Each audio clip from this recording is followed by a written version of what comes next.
Hey, what's up guys, Jake here, and today I'm going to be covering why I switched back to the iPhone 6 from Android. If you're out of the loop for a while, I've been using the HTC One M8 for about 5 or 6 months, and I thought it was time for a change. So without any further ado, let's go ahead and get right into why I made the switch. First off has to be the design, the look of the phone, and the size. Something Apple has always got right with their phones, or just their products in general, is looks, and the iPhone 6 definitely lives up to that. For the longest time I've been wanting a bigger screen on the iPhone, and now I finally have it, and I absolutely love it.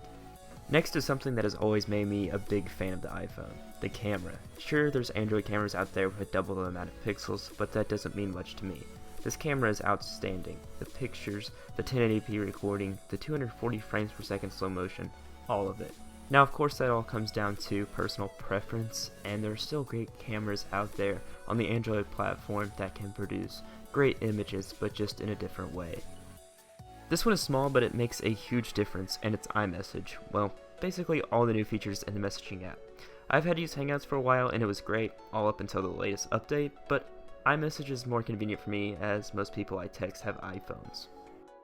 Something else that pulled me back to the iPhone is the App Store. Now, don't get me wrong, Google Play Store is getting a lot better than it used to be, but a lot of the apps I like to use and sync with my computer are on iOS, and it just runs better with iOS.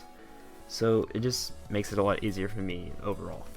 Now this last one is pretty bold, and it's actually iOS 8 in general.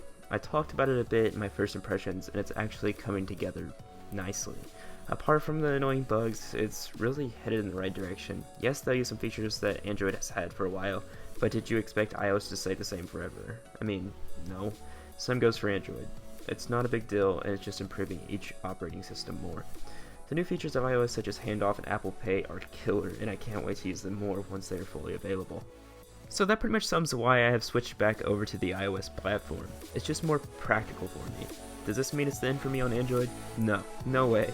I'm already thinking about the next Android phone I'll get. If you're considering the iPhone 6, I say go for it. It's a great phone that has amazing improvements over the last one. But if you don't think you're ready for iOS, or you're just getting tired of it, kind of like I did with my iPhone 5S, go to Android or stay on Android. Anyway, thanks for watching guys. If you enjoyed it, make sure to leave that thumbs up, and I'll be sure to catch you all on the next one.